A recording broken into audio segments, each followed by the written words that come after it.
The biggest roar for your Lions yet, I think that one, Dave. I think so, quite right. Oh, nice to see Jake Wright out in front of us. Seems to be walking quite well. Hopefully that knee is well on its way to recovery. As we're underway, Guiseley going from left to right. Yeah, we've had a certainly nicer late March days. Here's Milambo. Now Noel Williams trying to get away from Lafudu in the middle, but he's robbed by Lafudu, and Lafudu comes away with it. Lays it off to Whittam. Whittam inside the area. Cuts inside onto his right, lays it off to Rydell. Cross goes in from the left. It's a good delivery, headed on by Brown, and it's saved by Litherland at his near post and behind for a Guiseley corner. Great attacking move. So Litherland, Gibson is the target. Headed up by Rydell, but not necessarily away. Brought down by Gibson. Now Ravenhill. Cross goes in from the right. Thompson the target, headed out by Brown. Now Bashiru sends it back in. It's going to drop to Gibson in the area, and Montel Gibson gives Matlock Town the lead. Bashiru won the second ball. It was sent back into the area. It dropped to Montel Gibson 6 yards from goal. He slotted past Joe Cracknell with a well taken finish. 13 minutes on the clock. Guiseley 0, Matlock Town 1. Dreadful goal from our point of view, though. We failed to clear it at least twice, didn't we? Not quite sure what there is to say, given it was his really poor challenge. Mulkey floats one up towards Whittam. It's brought down nicely by Whittam. Breaks into the area, away from Milambo. It's still Whittam, gets away from 3. Whittam takes it on. Right-footed into the arms of Litherland. But it was quick feet by Guiseley's number 10. But that wasn't very much. Cracknell looking to pick out Johnson. It's a good flick on by Johnson, wins it in the air, but Milambo gets underneath it and sends it up towards Gibson. Good first touch by Gibson up against Mbeka. Looking for options. Into Bashiru, Bashiru into Milambo. Milambo cross goes in, it's to Thompson, and it's a good save by Cracknell. Noel Williams was there at the second attempt, and that was scuffed and behind for a goal kick. Mulkey and Longbottom stand over it. Longbottom, it's a good delivery, it's towards Johnson, it's not cleared in the area. Lewis Whittam takes a couple touches, cuts inside onto his left. Whittam takes the shot, curls about a yard wide. The referee says it took a touch on the way through, and it'll be a Guiseley corner.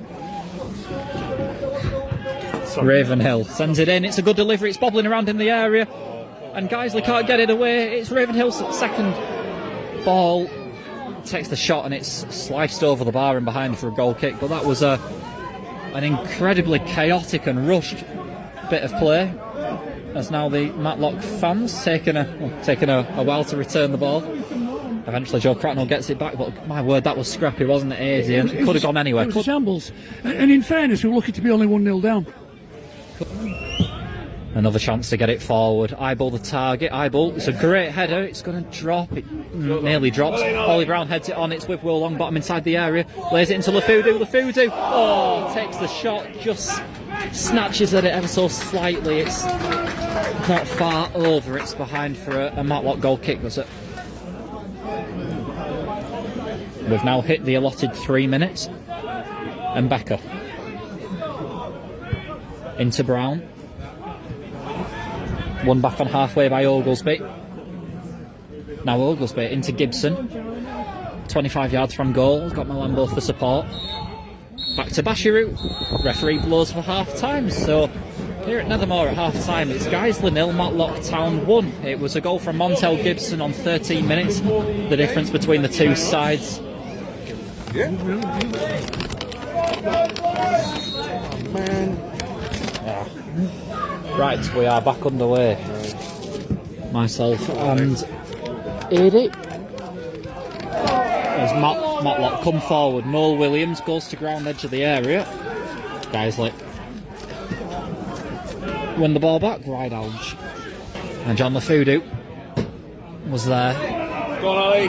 Doesn't win it, but now Guiseley can come forward anyway. Ollie Brown has it on the right hand side, cross goes in, it's towards Will Longbottom. Free header for Longbottom over the bar.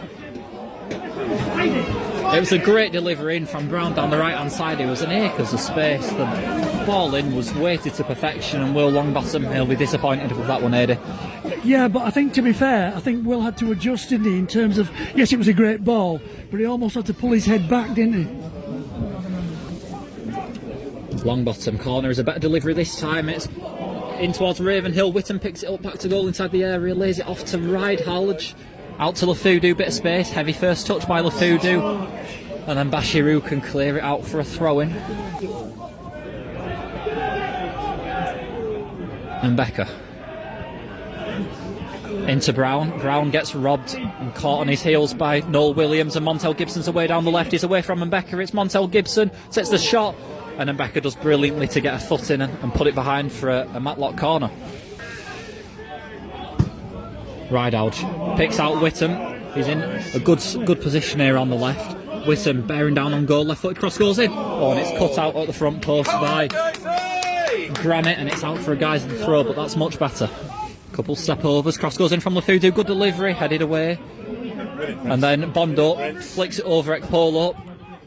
And then Bondo sets Gibson away, and Gibson's bearing down on goal. He's only got Ollie Brown to beat. Brown gets back into position. Bondo's up with him. Gibson takes it on himself, takes it on left-footed, saved by Cracknell. And then Ekpolo steps in to stop Bondo from tapping home on the rebound. And that just seems to have woken Nethermoor up a little bit. Ridehalge into Spencer. Out to Lafudu. There was a chance there for Guiseley to have a really fast break, and we've just slowed it down a little bit. Jamie was looking for an out ball, but there wasn't one, was there? Needed Lafudu to be running in behind. Here's Whittam now on the right, gets away from Bashiru. Whittam shot comes in, it's parried away by Litherland at the near post. Joe Cracknell picks it up on halfway, floats one in, chested down by Lafudu. Gabriel Johnson takes the shot. Oh, it's a good save by Litherland, low to his right hand side. Litherland puts it behind for yet another Guiseley corner. Taken quickly again by Whittam, this time Ridehalge. The cross goes in, Ollie Brown's there at the back post, and it hits the crossbar. Jamie Spencer on the rebound, heads it wide. Great opportunity, just as everybody else looked like they'd given up on it. Ollie Brown was there, unmarked at the back post. His effort bounced down into the ground, up onto the crossbar. And then Jamie Spencer couldn't direct his header goalwards. It was spinning away from goal. It was a tricky one to deal with. And now Ollie Brown does well to see the ball back to Joe Cracknell, who clears it upfield. Stops, heads it into the path of LeBron and Becker. It's a misjudged header. LeBron and Becker's into the area. Now Gabriel Johnson left-footed. It's a cross goal. Oh, and it just needed someone at the back post. Lafudu's first to the loose ball though. Keeps it in play. Back to Brown. Brown's the furthest man back. Head up. Cross goes in. It's towards Ible, who heads it on. LeBron and Becker's there challenging, and he hasn't got there. LeBron and Becker. Jameel Ible takes the shot. Jameel Ible gets an equaliser for the Lions. Matlock Town didn't deal with it, but Jameel Ible was first to the loose ball, and he fires it beyond Ellis Litherland in the Matlock Town goal. And in the 8th minute of additional time at the end of the second half, it's Guiseley 1, Matlock Town 1.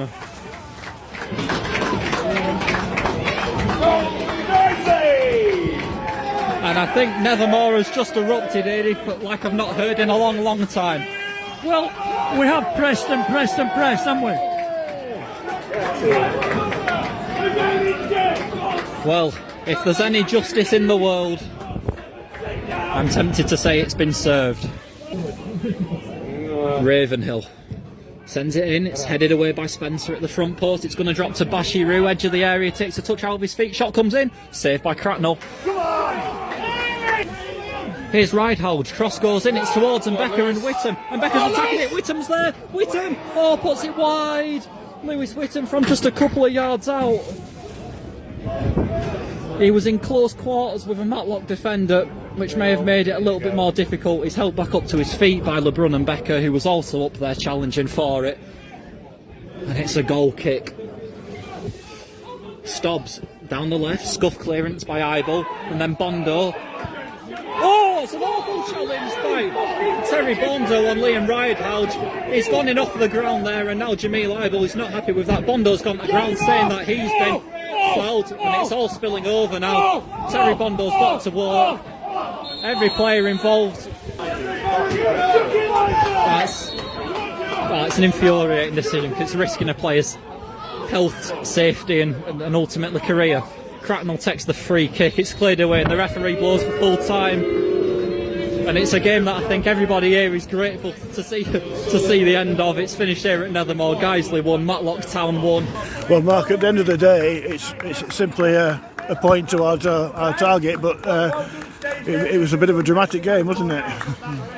Yeah. Affected by the conditions. I think, strong wind. I think they had it first half. They turned us round. They wanted to play with it in the first half. And to be fair, I thought we started quite well first 5-10 minutes or so. Brownie should have scored header when he hit the back post.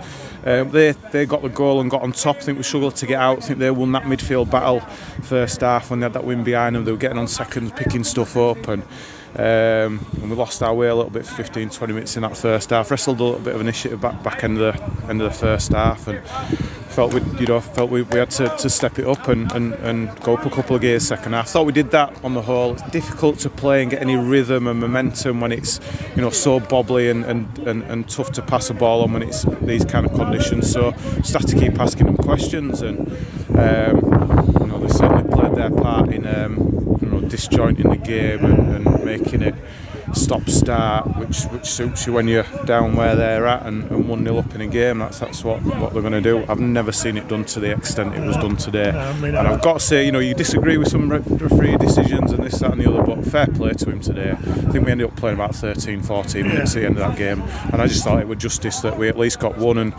probably would have been if Wits had took that chance away at the end to score two in the injury time, because I thought it were at least that 12-13 minutes that he played that he should have put on. But from our point of view, I think it's they're in a bit of a false position. They'll have no problem. They're building towards. Obviously, they've got to sort themselves out this year, but they'll be a real team to reckon with next season. They've got some really good players.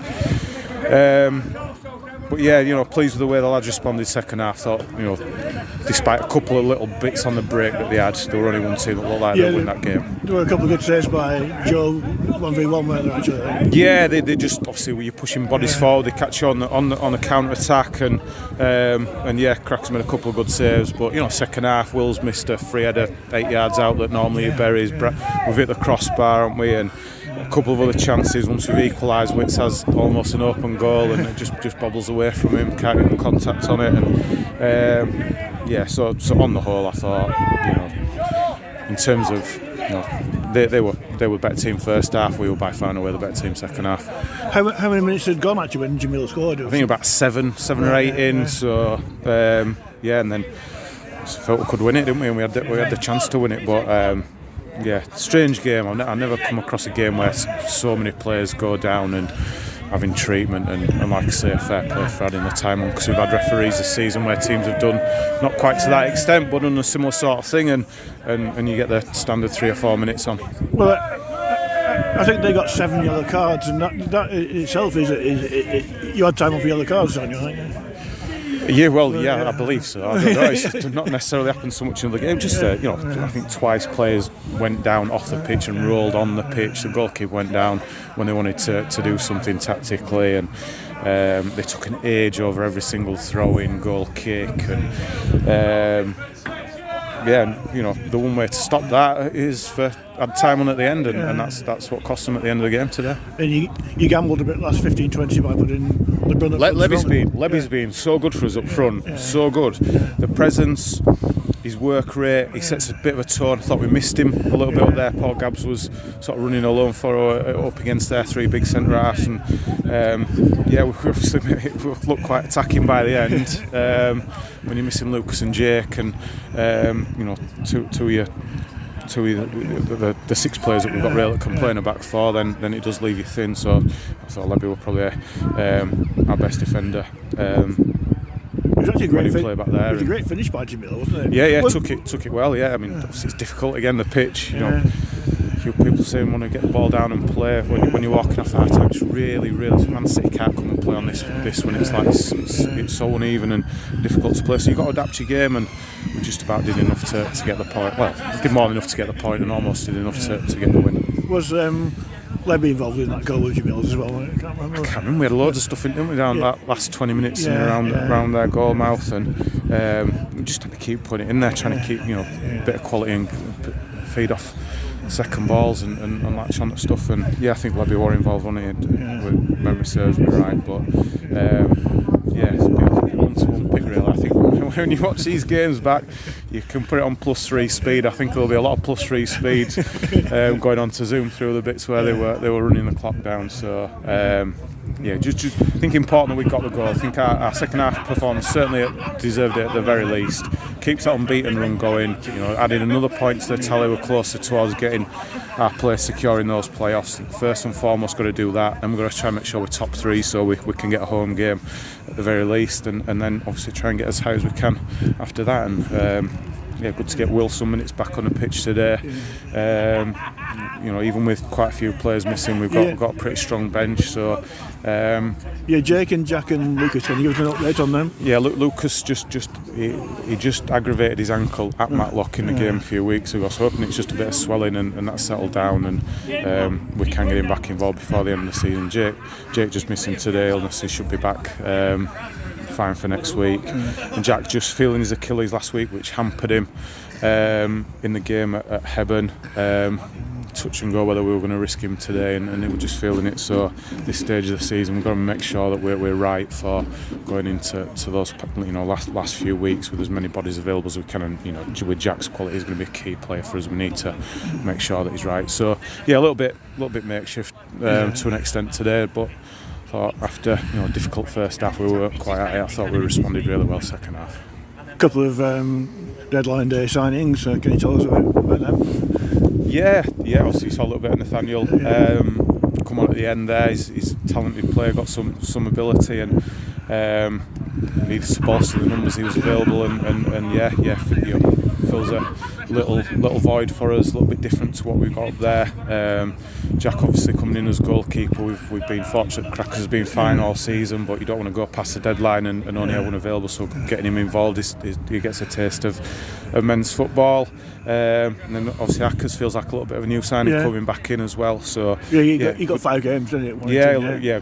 Good minutes under his belt, and important that for him just to get himself going, because he has been frustrated. And I said to him this week, football's funny how it works. He might just work his way back into this team and help get us in those playoffs and have a push in there. So pleased where we're at. We should have a couple back involved next week, and to add to what we've got there, we're as much. I like the game today. It's a real tough physical battle, and I think you need that back in the season, something to stand up to. And sometimes these end of season games can just drift away, especially when you're sort of secure in the playoffs.